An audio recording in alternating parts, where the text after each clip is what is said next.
E se eu dissesse que dá para melhorarmos nossas aventuras de investigação e mistério só ajustando a estrutura, a maneira de organizar sem necessariamente envolver regras específicas? No vídeo de hoje eu trouxe conselhos para quem quer jogar aventuras de investigação usando o formato mais tradicional, de mestre preparando o mistério e os jogadores desvendando. Nessa estrutura que eu trouxe, a preparação do mestre não vai ser extensa. Isso facilita até a improvisação durante o jogo. E justamente essa dinâmica entre jogadores e mestre durante o jogo é outro ponto importante, já que os jogadores participam-se da investigação, trazendo pistas e criando possíveis detalhes. Ou seja, a história do mistério vai ser contada e jogada em conjunto, por jogadores e mestre. Bora lá?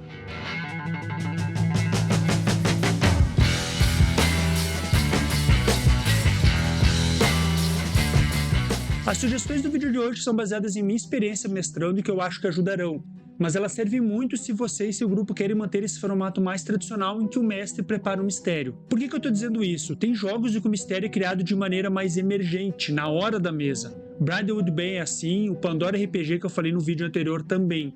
Inclusive, no final desse vídeo eu vou fazer umas observações sobre as regras de investigação que eu falei nesse último vídeo. Eu particularmente não gosto tanto desse formato porque para mim não fica muito a sensação de estar descobrindo algo, desvelando, mas vou falar mais sobre isso também no final do vídeo. O primeiro conselho é que quem mestra tem que preparar alguns pontos basilares, mas não criar uma história engessada ou linear. Eu já vou dar alguns exemplos, mas a ideia seria uma preparação no estilo sandbox, criando situações e não acontecimentos. A situação que o mestre vai criar então é qual é o mistério, tipo se é um assassinato, quem é a vítima, quem é um assassino e alguns detalhes de como esse homicídio ocorreu. Outra situação é criar os arredores. Sandbox é usado há muito tempo, até em aventuras mais tradicionais de exploração de masmorra, estilo a Keep on the Borderlands, que é das primeiras edições do D&D. Depois foram surgir aventuras mais lineares, do próprio D&D inclusive, que tem uma história e passos de acontecimentos que eles vão sendo apresentados conforme a aventura vai rolando, então mais linear. Mas o ponto é que o sandbox ele é preparar todo um contexto e possíveis elementos que possam surgir na aventura, mas não uma história definida, com início, meio e fim. Voltando aos mistérios, como o mestre prepara uma aventura de mistério e investigação no estilo sandbox? Eu sugiro 2 passos. O primeiro é criar a situação principal, o mistério. Lembra do jogo detetive que tinha quem é o assassino, usando qual instrumento e em qual cômodo? É tipo isso aí. Criar quem é o assassino, quem é a vítima e alguns detalhes de como o homicídio ocorreu e onde foi isso. Se a investigação não for sobre um homicídio, também vai valer. Então pode ser uma investigação sobre o roubo de colar da joia da duquesa, em qual local isso ocorreu e quem fez esse furto então. O segundo passo é criar os arredores, no caso o motivo desse assassinato e onde ele ocorreu, qual foi a cidade. Aqui o mestre pode sim criar detalhes que possam apimentar, que se os jogadores foram descobrindo, eles vão entendendo que tem muito mais coisa envolvida nesse crime, bem como em muitos filmes e séries acontece. Então se for um jogo de fantasia medieval, tipo D&D, Dungeon World, Tormenta, DCC, outros Essentials, Devitate, por aí vai, o mestre pode preparar um assassinato dizendo que ele ocorreu em uma cidade portuária com 2 guildas rivais. Essa cidade é governada por uma baronesa que está preparando um grande torneio de justa para receber um príncipe. Isso seria útil quando o mestre for improvisando, então precisa apenas de uma base bem estruturada para que o mestre se sinta confortável para improvisar sobre ela, mesmo que a descrição e preparação seja pequena. Criar nomes, por exemplo, é um detalhe importante, tanto da vítima ou do assassino, também da baronesa, talvez esse príncipe que eu citei, detalhar a cidade, talvez até as guildas envolvidas ali. Agora vamos seguir com os conselhos utilizando exemplos. Eu vou manter a ideia de assassinato porque eu acho que esse tropo ele é bem conhecido por todos. Mas o mistério e as investigações poderiam ser sobre quem roubou a joia do rei, quem é um espião infiltrado na agência do governo, ou mesmo qual é o paradeiro de um mago, então um arquimago poderoso que sumiu. A preparação do mestre determina aquilo que eu comentei antes. Os aventureiros então chegarão na cidade portuária de Leveron e investigarão um assassinato.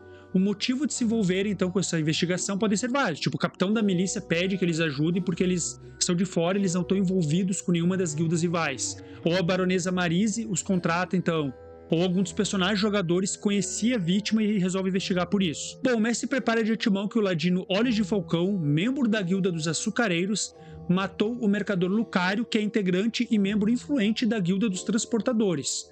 Mas como foi essa cena? Esse ponto é importante para possíveis pistas que os jogadores possam ir descobrindo depois ao longo da investigação.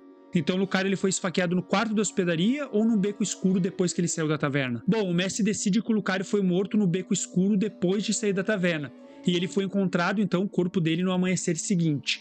Quem é o assassino e os motivos eles são desconhecidos, e essas são as informações iniciais que os personagens jogadores têm para começar a investigação. Dentre os preparativos do mestre, então, está criar essas informações basilares, além de outros detalhes de ambientação, como taverna, estabelecimentos que o grupo possa visitar, talvez quem é o líder de cada guilda. Também opcional seria pensar na relação da baronesa com as guildas. Mas isso tudo fica a critério do quanto você, mestre, acha necessário ter de informação para estar confortável de improvisar. E improvisação é um ponto importante em minha próxima sugestão. A maneira que eu gosto de jogar investigação e mistério é o mestre ter o básico bem definido, para ter coesão então nas pistas e informações que os jogadores forem descobrindo. Porém, como os jogadores vão descobrir, vai depender muito deles mesmos, porque a base criada pelo mestre ela vai servir para improvisar sobre ela. Vamos por exemplo? O mestre definiu o crime, o que ocorreu e pronto. Ele não define ou sabe como os personagens vão descobrindo o que aconteceu.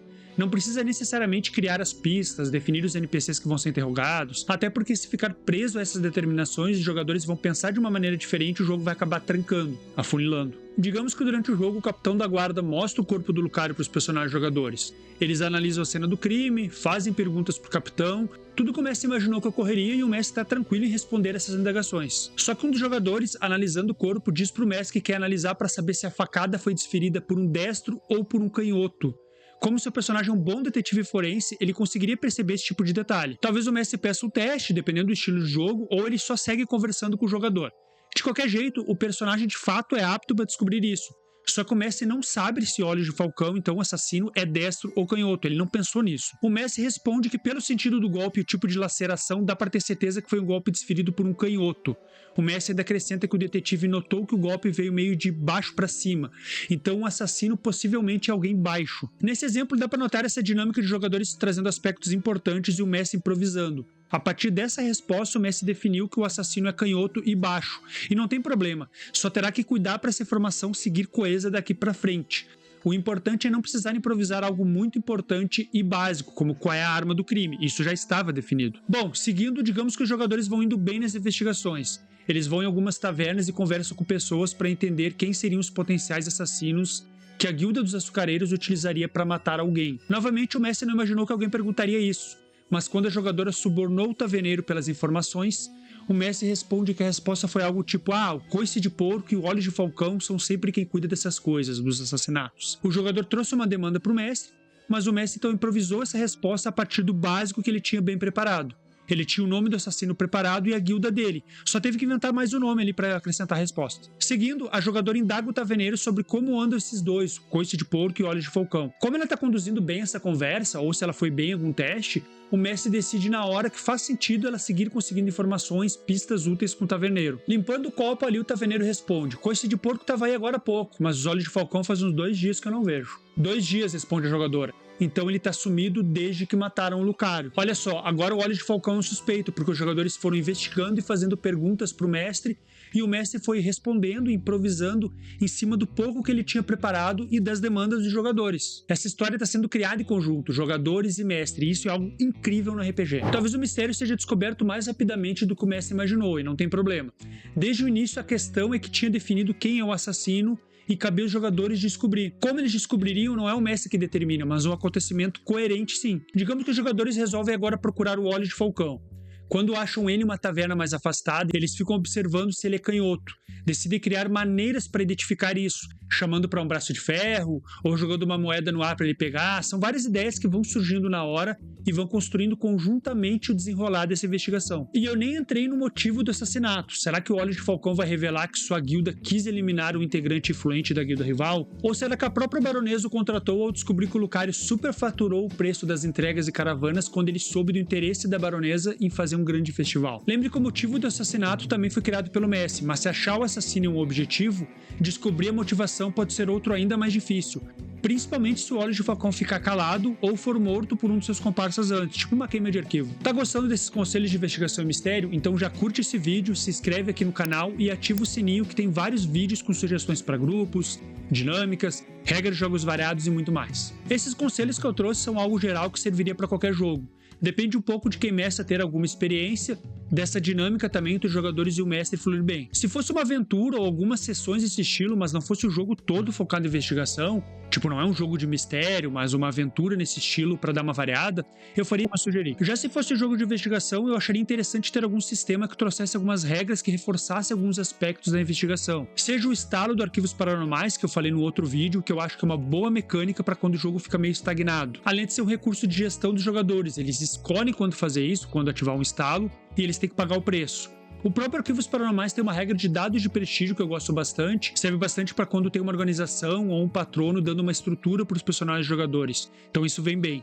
Mas eu vou falar mais dessa regra em um outro vídeo futuro que não é sobre investigação. Outra opção de regra, também desse vídeo anterior que eu fiz, é algo que reforçasse a evolução da investigação, de ir juntando estrelas, ganhando dados, ganhando pontos, vendo a porcentagem aumentando, algo desse tipo. Nada disso é necessário, mas acho que auxilia a tornar a relação do jogador com o jogo mais atrativa, já que jogos de investigação eles podem ser mais monótonos. Além de dar recursos, ferramentas que podem dar uma sacudida no jogo de vez em quando e ajudar quando o grupo for de jogadores ou mestres mais inexperientes. Falando nisso, no vídeo anterior eu trouxe 2 regras de investigação que seguem a lógica, então, da playlist de trazer regras que podem ser adaptadas para outros jogos e outros formatos. Só que nessa adaptação, claro, sempre fica um ruído, uma dissonância. Então notei nos comentários que ficaram algumas dúvidas, outros falaram que achavam um pouco estranho a utilização de regras assim nesse outro formato, tudo bem, isso faz parte. Mas complementando, a regra de desafio do Pandora RPG que eu falei, ela foi criada para funcionar em jogos solo.